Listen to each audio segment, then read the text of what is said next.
राजस्थान में वस्त्र नगरी के नाम से प्रसिद्ध शहर भीलवाड़ा में प्रजापिता ब्रह्मा कुमारी ईश्वरी विश्वविद्यालय की मुख्य संचालिका के रूप में आदरणीय इंदिरा दीदी जी निमित्त हैं।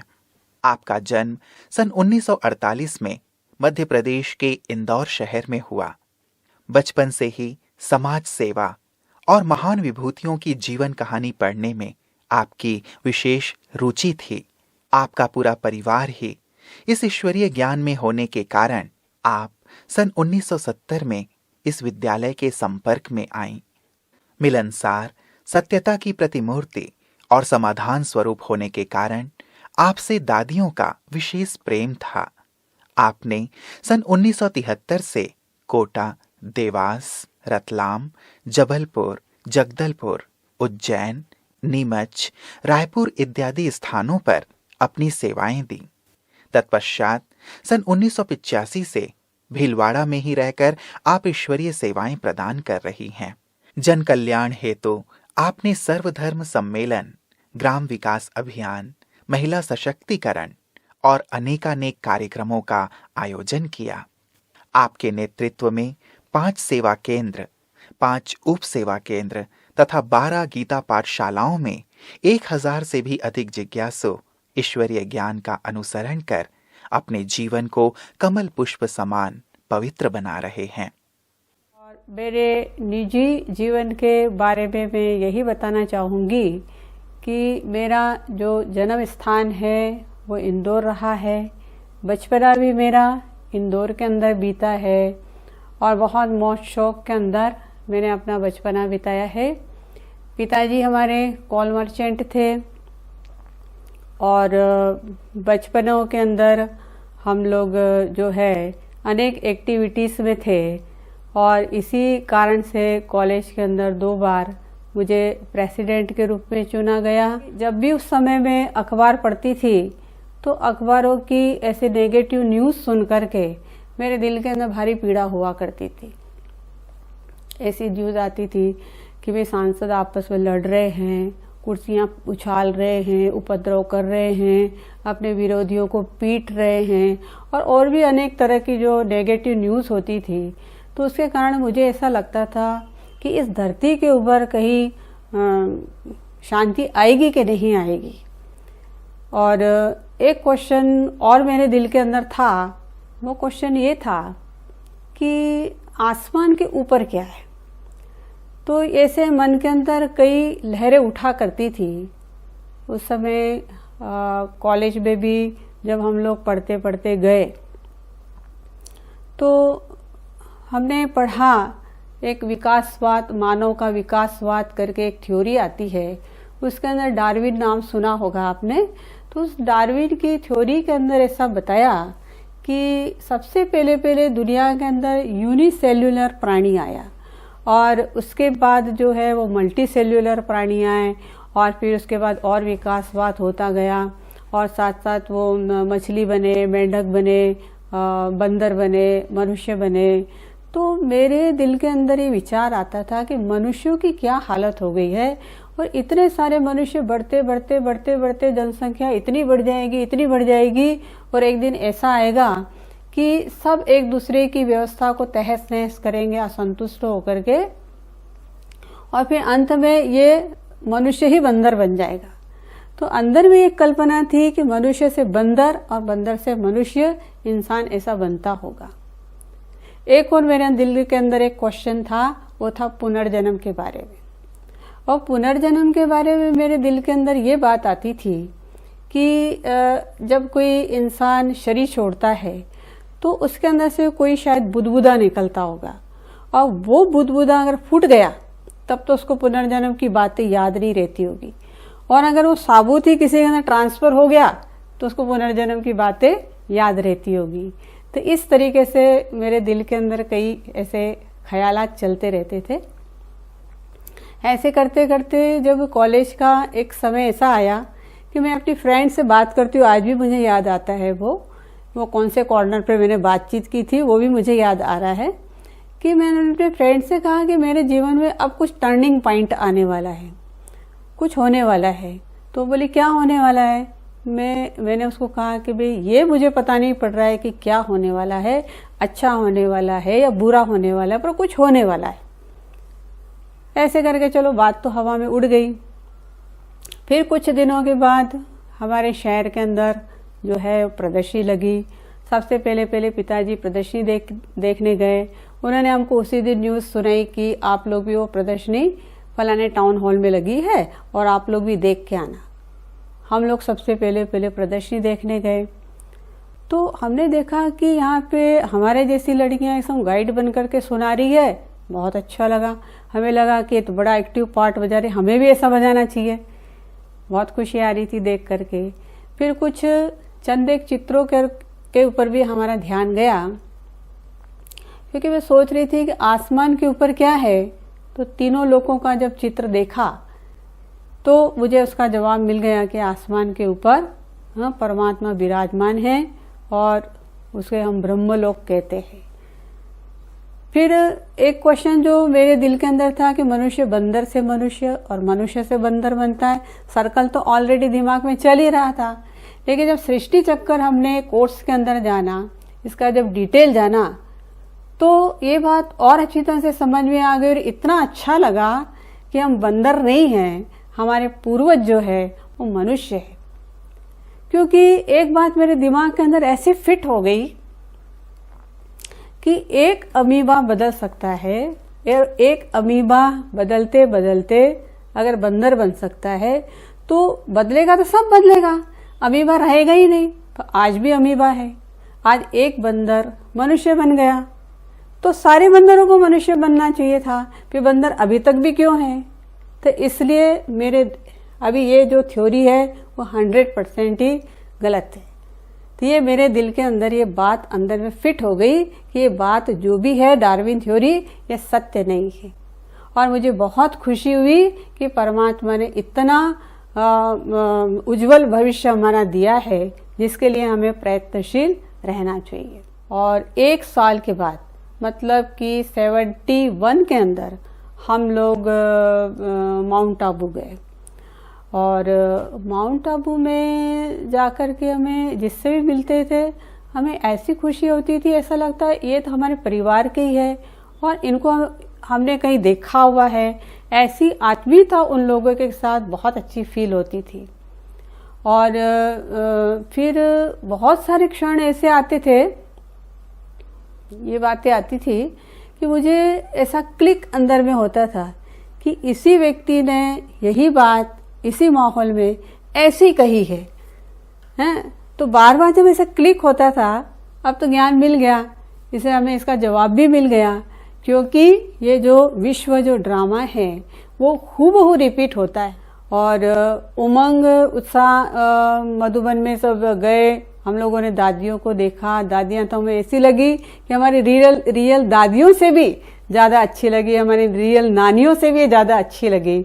दादियों की पालना तो कहना ही क्या। हमने दादी प्रकाश मणि जी को देखा। ऐसी महान हस्तियां हैं हमारी दादियां, उनकी हम क्या तारीफ करें। दादियां तो ऐसी रही। प्रकाश मणि दादी जी के लिए मैं खास अपना अनुभव बता रही हूँ कि बच्चों के साथ बच्चों जैसी रही, कुमारियों के साथ कुमारियों जैसी रही, बुजुर्गों के साथ वो बुजुर्ग बन जाती थी। ऐसी हमारी दादियां थी। एक बार की बात विशेष मुझे याद आती है। दादी जी के टांग के अंदर फ्रैक्चर हो गया था और ऐसी हवा की तरह पूरे पांडव भवन के अंदर जो वहाँ का कॉम्प्लेक्स है, वहाँ ऐसी बात फैल गई कि दादी जी को फ्रैक्चर हो गया, दादी जी का फ्रैक्चर हो गया। तो हम सभी शाम के जो नुमा शाम का जो योग चलता है वहाँ पे, तो हम लोग भी सभी योग के अंदर बैठ गए, क्योंकि दादी प्रायः वहाँ हिस्ट्री हॉल है, वहाँ पर ही योग शाम का किया करती थी। तो हमने सोचा योग भी कर लेंगे और दादी के हालचाल भी पूछ लेंगे। और सभी बहनों के दिल में ये था कि अरे दादी को क्या हो गया, अरे दादी को क्या हो गया। बड़ी रहम भावना दादी के लिए आ रही थी। तो दादी जी कोई कम थोड़ी, दादी जी को भी सारे वाइब्रेशन आने लगे। जैसे ही योग पूरा हुआ तो सब बहनें दादी जी को घेर करके बैठ गई। दादी जी तो फट से उठी, उसको वाइब्रेशन पहले ही आ गया था। वो एक टांग के ऊपर खड़ी हो गई क्योंकि एक टांग में तो वो पट्टा बंधा हुआ था। एक टांग के ऊपर खड़ी हो गई और ऐसे गाते गाते चक्कर लगाया उसने एक टांग के ऊपर ही, ठुमकते ठुमकते, लंगड़ी दादी बुढ़ड़ी दादी, लंगड़ी दादी बुढ़ड़ी दादी। हमें तो देख करके एकदम हंसी का फुहार उड़ गया। हमने सोचा वाह भाई वाह, दादी तो देखो हमको ही हंसा दिया। हम तो दादी का समाचार पूछने आए, दादी ने तो कुछ अपनी तरफ ध्यान ही नहीं खिंचवाया। ऐसी हमारी न्यारी प्यारी दादियाँ जो स्वयं भी देह से न्यारी होती थी और हम लोगों को भी देह से सदा न्यारा प्यारा बना दिया करती थी।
और एक दिन की बात और बताती हूँ।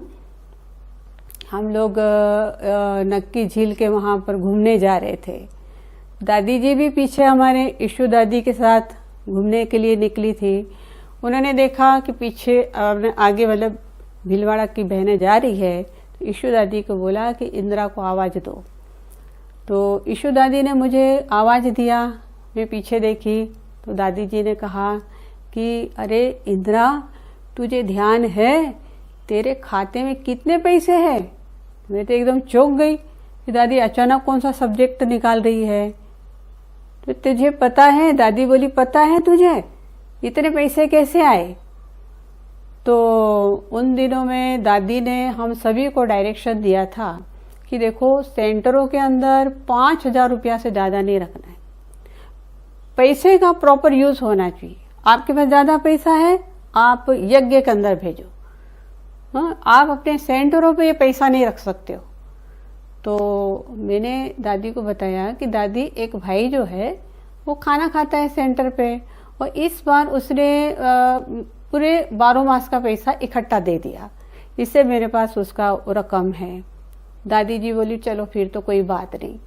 हमें इतनी खुशी होती है कि देखो छोटे छोटे सेंटरों पर भी दादी जी की कितनी नज़र है, और दादी जी कभी भी पैसे का दुरुपयोग करना नहीं चाहती है और ऐसे हमको अलर्ट करती है। तो आज भी वो संस्कार हमारे अंदर है कि हमें पैसे का कभी भी दुरुपयोग नहीं करना है। और इतना कारोबार संभालते हुए भी दादी ने इस बात का ध्यान खिंचवाया, ये कितनी बड़ी बात है। एक एक सेंटर, हमारे लिए तो एक सेंटर है, पर दादियों के लिए कितने सारे सेंटर है। तो ये तो बहुत ही हमारे दादी के लिए और हमारे लिए तो बहुत गौरव की बात है।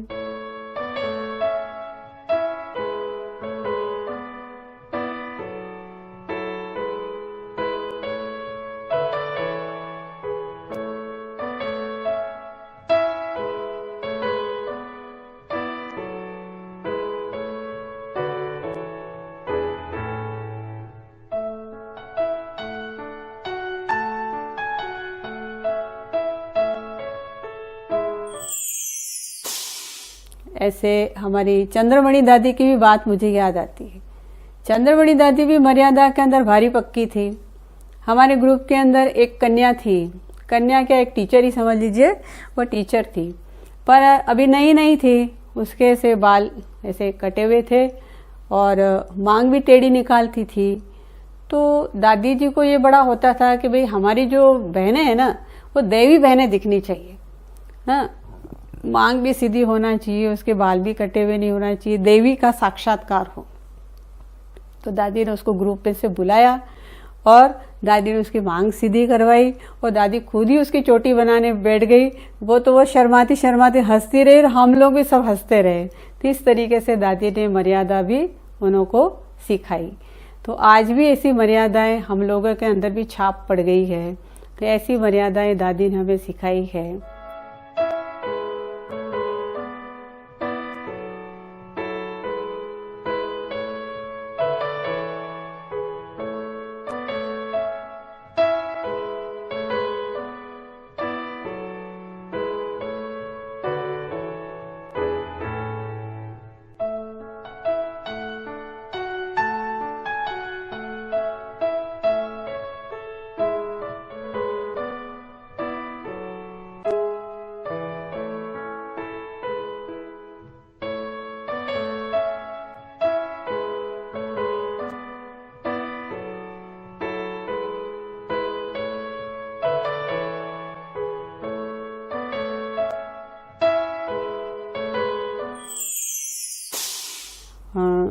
हमारी जानकी दादी की भी एक बात बहुत मेरे दिल के अंदर छाप पड़ी हुई है। शुरू शुरू की बात है, दादी जी है वो योग करा करके उतरे और मैं भी वहीं से योग करा करके मतलब योग करके आ ही रही थी। हम दोनों का जो आमने सामने टकराव हुआ, मैं दादी जी से दृष्टि लेने लगी। दादी जी की इतनी पावरफुल दृष्टि, इतना पावरफुल दृष्टि, और दादी की दृष्टि लेते लेते मैं जब दादी से गले लगी तो मेरे तो जैसे कि रोम रोम की कलियां खिल गई हैं। जहां जहां दादी जी ने टच किया मेरे तो ऐसे रोम रोम हो गए कि जैसे बहुत ही जैसे कि शक्तियों से भर गए। ऐसी शक्तिशाली दादियां हमारी, हाँ, उनको देख करके तो हमें लगता है कि हम कितने निछावर होना चाहिए उनके ऊपर, कितना बाबा के करीब है ये दादियां, जो जिनका एक एक लफ्ज, जिनका एक एक दृष्टि, जिनके एक एक संकल्प हमारे लिए कितना पावर भर देते।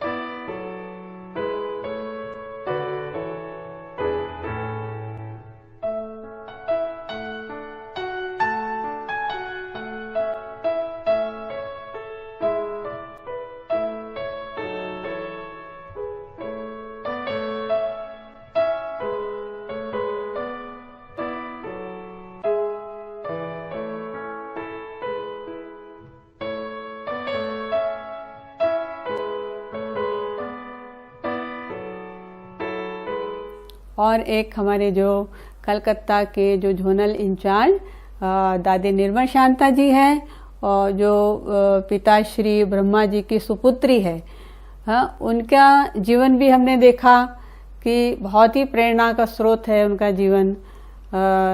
जो दादी है इतना व्यस्त रहते हुए भी हमने देखा कि अन्य कारोबार में कितनी व्यस्त थी, लेकिन व्यस्त होते हुए भी अपनी साथी बहनों के उन्होंने जो वो कपड़े सीती थी, बड़े शौक से कपड़े सीती थी। तो हमें इतना आश्चर्य लगता था कि देखो इतनी महान दादी जिसके दर्शन के लिए दुनिया टूट पड़ती है, तो वो दादी अपना समय कैसे यूज करती है। देखो उन्होंने ऐसे कपड़े सिए, मैं तो कहती हूँ पहनने वाला भी बिल्कुल धन्य धन्य है जो दादी के हाथ के सिले हुए कपड़े पहने। तो हमें बहुत खुशी हुई कि दादी जी इस तरह से छोटी बहनों का भी कितना रिगार्ड रख करके, अपनी सखी, अपनी बच्ची मान करके वो कैसे करती थी। जैसे एक माँ अपने बच्चों के लिए करती है, ऐसे दादी जी है वो हम लोगों की पालना करती है।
तो ये दादी जी ने हम लोगों को बहुत प्रेरणा दी है, बहुत पालना दी है। ऐसी दादियों को तो हम बहुत बहुत दिल से रिगार्ड करते हैं। और सेवा में रहते हुए विशेष जो मेरा ध्यान इस तरफ विशेष रहता है कि हम सभी के बीच में रहते हैं और बिना संगठन के सेवा तो हो नहीं सकती है और इसके लिए संगठन की तो आवश्यकता होती ही है। तो इसलिए हमें इस संगठन को मजबूत बनाना है। हमें संगठन में कोई भी ऐसी बात नहीं डालनी है जिससे कि हमारा संगठन कमजोर हो। तो इससे संगठन को पावरफुल बनाने के लिए मैं पूरी एनर्जी खर्च करती हूँ और इधर की बात उधर या उधर की बात उधर सुना करके कभी भी इस तरह से कोई बैरियर जैसी बात है वो बीच में न लाने का विशेष ध्यान रखती हूँ। जैसे आपने सुना भी होगा कि संगठन के लिए क्या होता है, जैसे 5 उंगली जो है वो हमारी कितनी विशेष वाली है। अगर छोटी उंगली कहती है कि मैं सबसे बड़ी क्योंकि मैं गोवर्धन उठा रही हूँ, उसके पास वाली उंगली कहती है नहीं मैं बड़ी क्योंकि राज तिलक मैं ही दे रही हूँ, बीच वाली उंगली कहती है कि भाई मैं तो हूँ ही बड़ी, इसलिए मुझे बड़ा होने का क्या सिद्ध करना, तो इसलिए मैं सबसे बड़ी हूँ। फिर तर्जनी उंगली कहती है कि वाह भाई स्वदर्शन चक्र तो मैंने चलाया, इसे मैं ही सबसे बड़ी हूँ। अंगूठा भी कम नहीं है, वो कहता है वाह भाई शक्तिशाली तो मैं ही हूँ, इसे मैं ही बड़ा हूँ। चलो भाई इन 5 उंगलियों का अगर एक काम दिया जाए, अगर 5 उंगलियों को काम दिया जाए कि चलो नुक्ती के लड्डू बनाओ, तो क्या एक एक उंगली लड्डू बना सकती है? इम्पॉसिबल है। तो लड्डू बनाने के लिए क्या हो गया, 5 को मिलना पड़ेगा। तो इसी तरह से जब तक 5 नहीं मिलेंगे तो लड्डू भी नहीं बन सकता है। तो इसी तरह से संगठन का भी बहुत महत्व है। हम संगठन के द्वारा ही बहुत बड़ी जिम्मेवारी उठा सकते हैं। संगठन में हमें 1-2 की विशेषता ही देखना चाहिए। संगठन में हमें कभी भी किसी का जो नेगेटिव पॉइंट है वो हमें नहीं रखना चाहिए। और दीदी की सबसे बड़ी विशेषता है कि दीदी में एडजस्टिंग पावर बहुत है। कोई आत्मा कैसी भी है लेकिन दीदी उसको समझ करके उसके अपने अनुसार उनको चला लेती है। वो है कम खर्च और बालानशीन।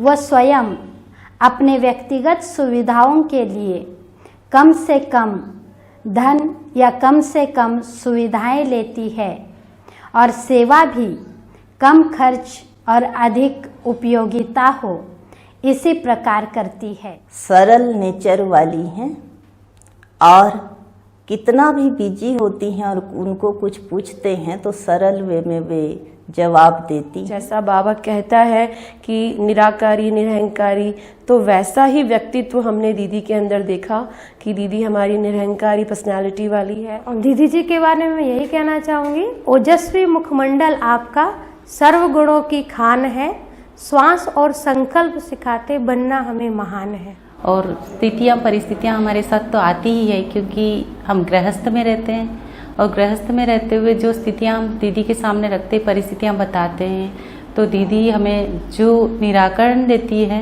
वो बहुत ही वंडरफुल है क्योंकि हम उसे अप्लाई करते हैं तब हमें बहुत सुकून मिलता है। जिस ओम शांति मिशन के लिए इंदिरा बहन साधनारत है, जिसकी युग को बड़ी जरूरत है ओम शांति के संदेश की, ऐसी वे साधिका हैं।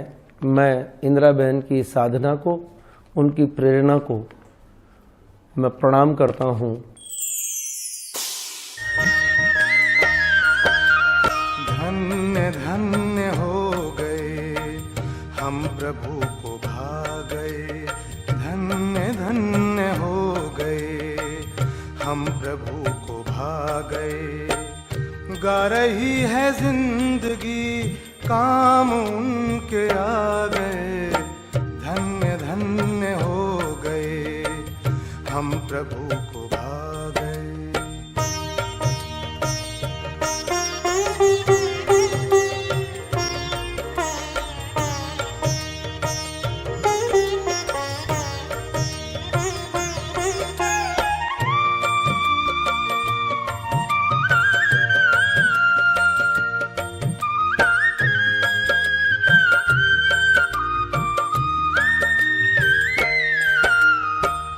आपने ख्याल किया स्वर्ग का सृजन करूं, ऐसे काम के लिए किसको अपने संग लूं। आपको हम पा गए, आप हमको पा गए, धन्य धन्य हो गए हम प्रभु